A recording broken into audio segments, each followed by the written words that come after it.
அடடே, வாருங்கள். என்ன விசேஷம்? என்னை தேடி என் அறைக்கு வந்திருக்கிறீர்கள்? அக்ரோவரே, இது நாள் வரையில் என் எதிரி எங்கு இருக்கிறான் என்று நான் தவித்துக் கொண்டிருந்தேன். ஆனால் இப்போது இருக்கும் இடம் தெரிந்துவிட்டது. எப்படி தெரிந்தது? தங்களின் எதிரி யார்? அது உங்களுக்கு தேவையற்ற கேள்வி. என்னை அழிக்க பிறந்தவன் கிருஷ்ணன். தேவகி பெற்றெடுத்த அவன் இப்பொழுது கோகுலத்தில் இருக்கிறான். அவனுக்கு துணையாக பலராமனும் இருக்கிறானாம். அவர்களை நீங்கள் மதுராவிற்கு அழைத்து வாருங்கள். நானா? ஏன், நீங்களே கோகுலத்திற்கு போகலாமே. கோகுலத்திற்குள் என்னால் காலடி எடுத்து வைக்க முடியாது. ஏதோ மாய வேலை செய்து வைத்திருக்கிறான் அந்த கிருஷ்ணன். எனவே அவர்களை தந்திரமாக பேசி மதுராவிற்கு அழைத்து வர வேண்டியது உங்கள் பொறுப்பு. நான் என்ன சொல்லி அவர்களை இங்கே அழைத்து வருவது?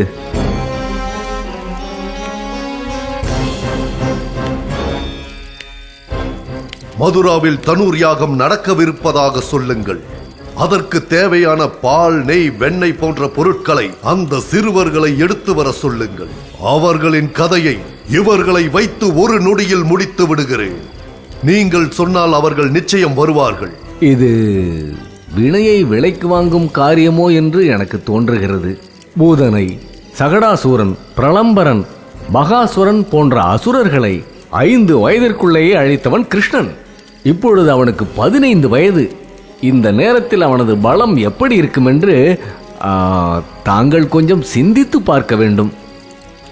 உங்கள் ஆலோசனை எனக்கு தேவையில்லை. நான் சொன்னதை மட்டும் செய்யுங்கள்.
ராஜமாதா, தாங்கள் வனவாசம் செல்வதாக கேள்விப்பட்டோம்.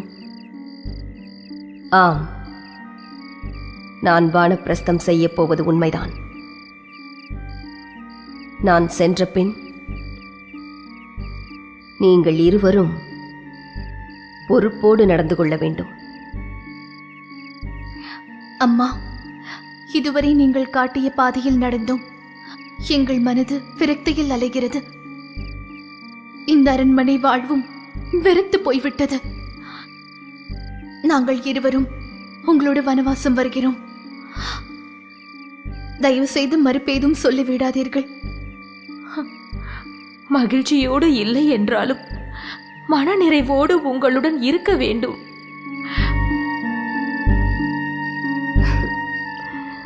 அதுவும் ஒரு வகையில் நல்லதுதான். சொல்லப்போனால் என்னால் தானே நீங்கள் காசி தேசத்திலிருந்து இங்கு வந்தீர்கள். உங்களை மட்டும் துயரத்தில் விட்டுவிட்டு நான் தப்பிச் செல்ல எண்ணுவது நியாயமில்லைதான். வந்த பாசங்களையும் அரசியலையும் துறப்பதே நமக்கு நிம்மதி அளிக்கும். அம்மா, தங்கள் உத்தரவு. பயணத்திற்கு தயாராகுங்கள்.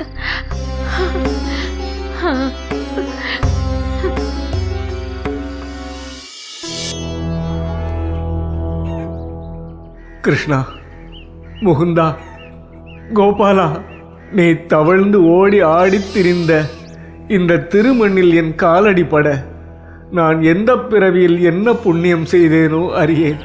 திரும்பும் திக்கெல்லாம் நின் திருவுருவம் தெரியுதடா நந்தலாலா. இதைவிட இந்த கிழவனுக்கு வேற என்ன பெரும் பேறு வேண்டும்?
வாருங்கள் அக்ரூபரே, வாருங்கள் வாருங்கள் வாருங்கள். தங்களின் வருகையால் இந்த கோகுலமே பெருமை பெற்றது. என்னால் கோகுலம் பெருமை பெற்றதா? அந்த கிருஷ்ணன் வசிக்கும் கோகுலத்திற்கு வருவதற்கு நான் அல்லவா புண்ணியம் செய்திருக்க வேண்டும். வாருங்கள் அக்ரூவரே. ஆ?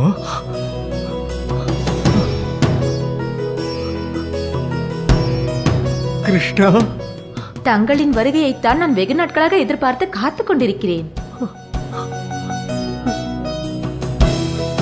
பரந்தாமா,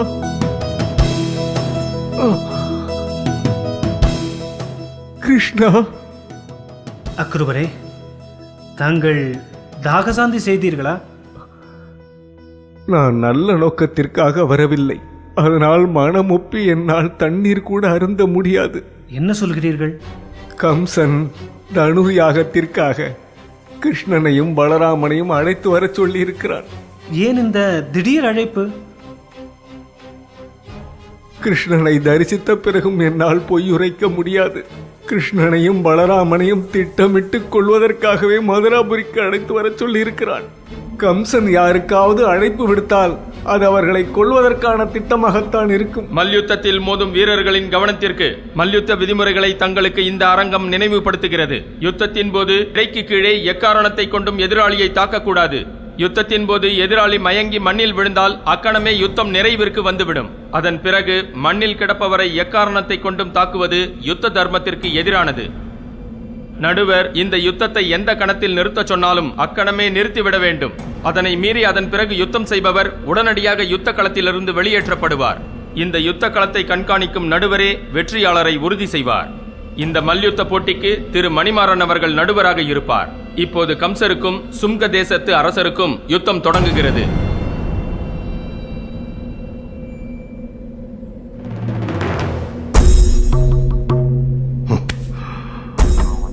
வெகு நாட்களாக என் கண்களை உறுத்திக் கொண்டே இருந்தது சுங்க தேசம். முட்டாள் இன்று வசமாக வந்து சிக்கிக் கொண்டான். மல்யுத்தத்திற்கு அழைத்தால் மறுப்பேதும் சொல்லாமல் ஏதோ விருந்திற்கு வந்தார் போல் வாரி வரிந்து கட்டி கொண்டு வந்திருக்கிறான். இன்று அவன் எலும்பை எண்ணி விடுகிறேன். அதன் பிறகு சுங்க தேசமே எனது அடிமை.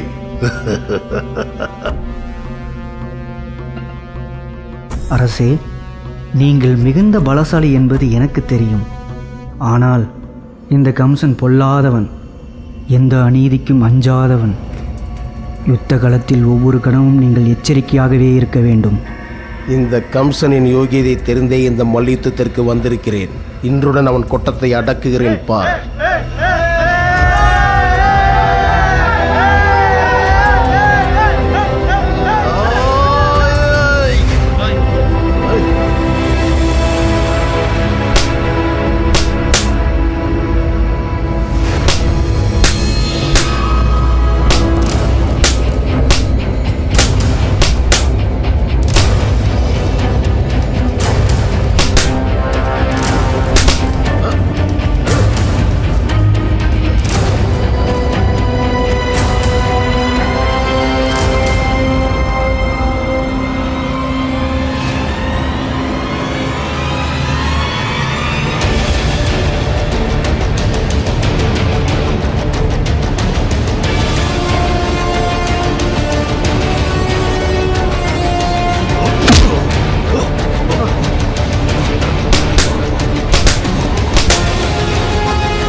தான் வெற்றி பெற எத்தனை கீழ்த்தரமான செயலையும் செய்ய தயங்க மாட்டான் கம்சன்.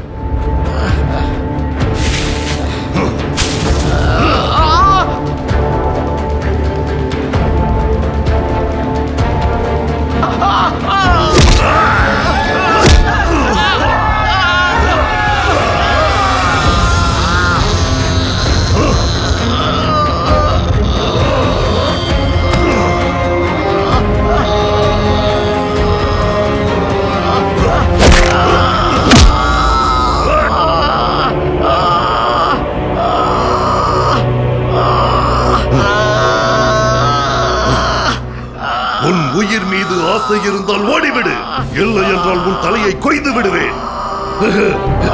அடே தொலைந்தாயடா.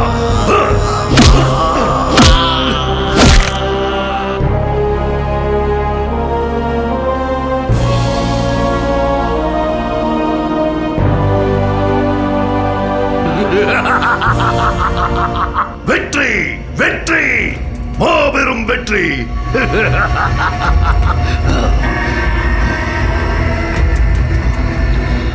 இந்த மதுரா தேசத்து இளவரசனை வாழ்த்த மாட்டீர்களா?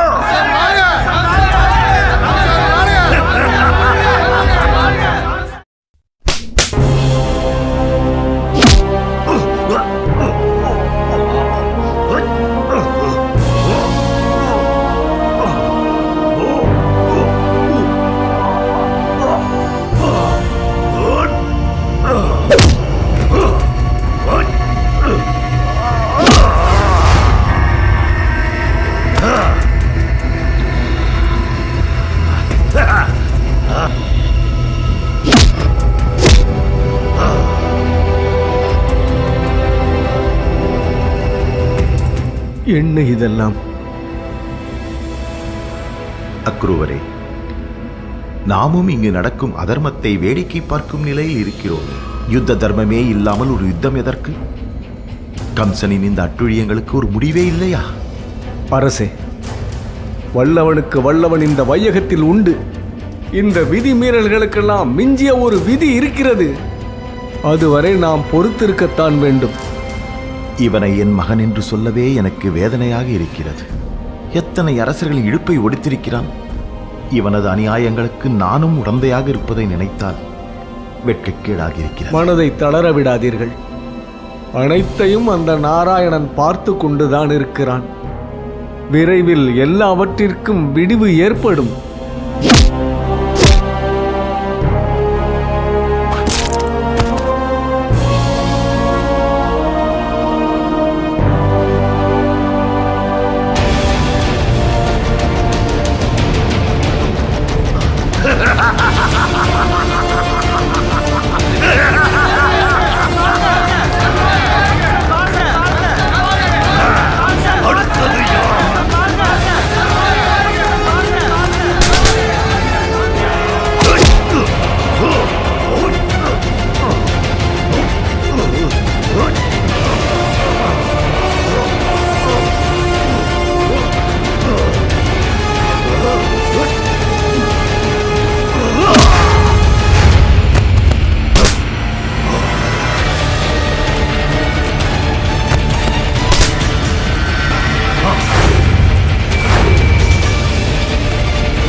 கம்சா, உனக்கேன் இந்த ரத்த வெறி? தன்னிலை மறந்து மயங்கி கிடந்தவனை அடித்துக் கொள்ளலாமா? வல்லவன் வகுத்ததே வாய்க்கால். தரணியிலே தன்னிகரில்லா தலைவன் என்று என்னை நாடே கொண்டாடுகிறது.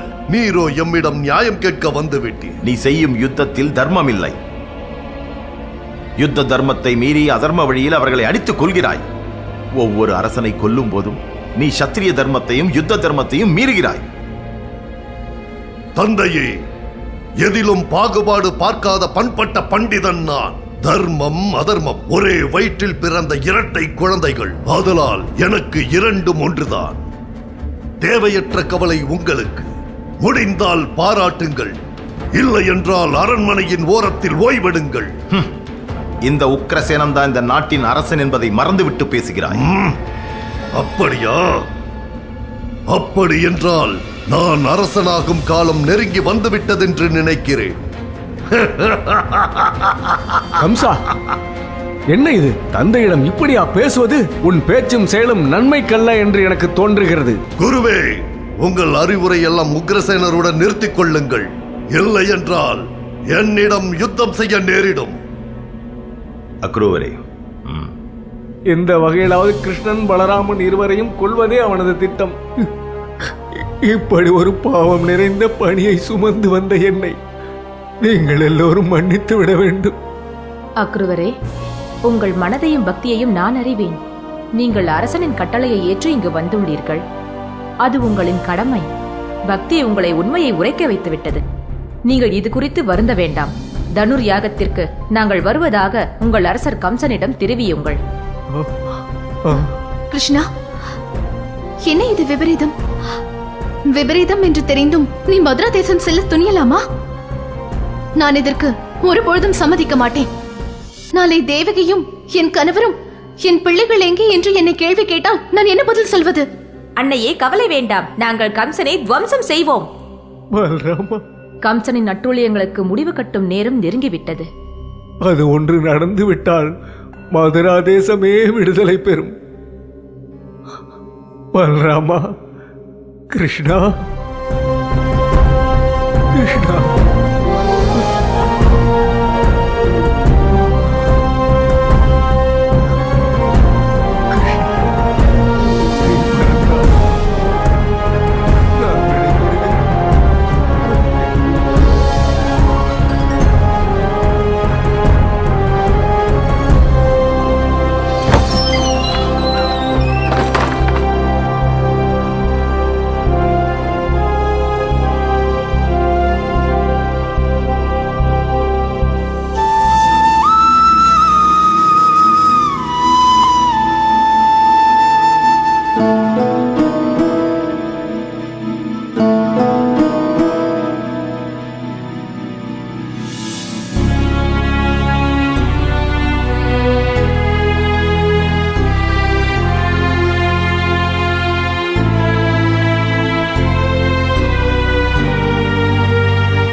தனூர் யாகத்தில் கிருஷ்ணனும் பலராமனும் கலந்து கொண்டனர்.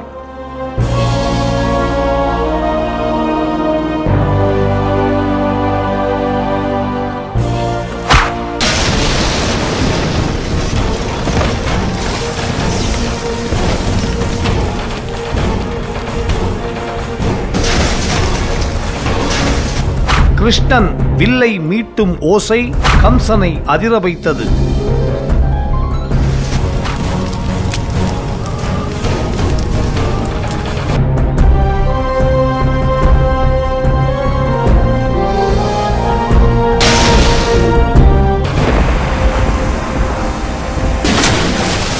இயற்கையும் தன் மிரட்சியை வெளிப்படுத்தியது.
கிருஷ்ணா வா.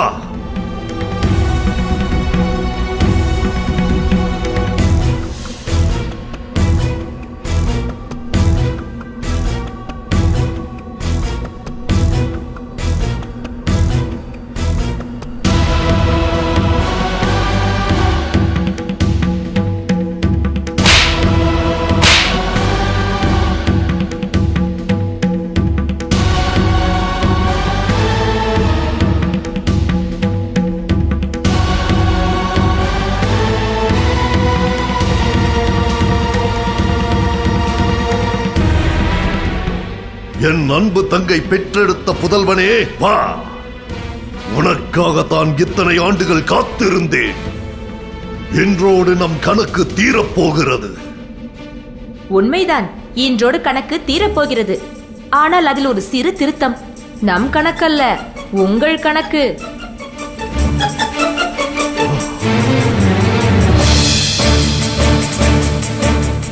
அடே சிறுவனே, உனக்கு என்ன ஆணவம்? உன்னை என்ன செய்கிறேன் பார்.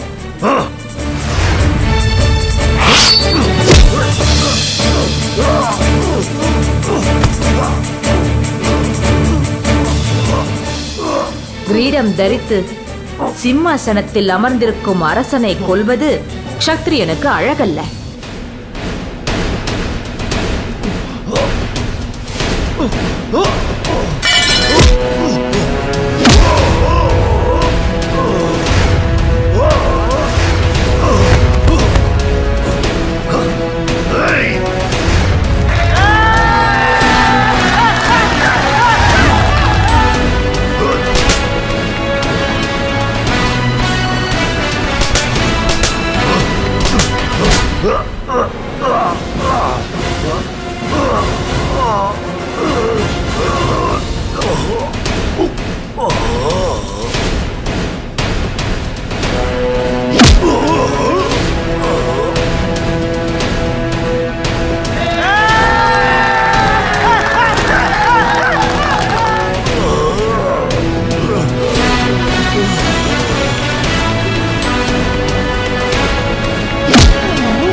தேவகி, இந்த நாட்டில் என்னை எதிர்க்க ஒருவன் கூட இல்லை.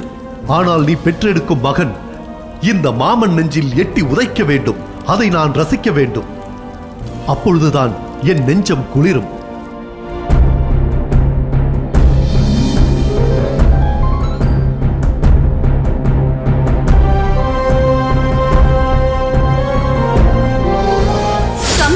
நீ அழியும் காலம் நெருங்கிவிட்டது. உன் நரக்கத்தனத்தை விடுத்து இதுவரை செய்த தவறுகளுக்கு பரிகாரம் தேடிக்கொள்.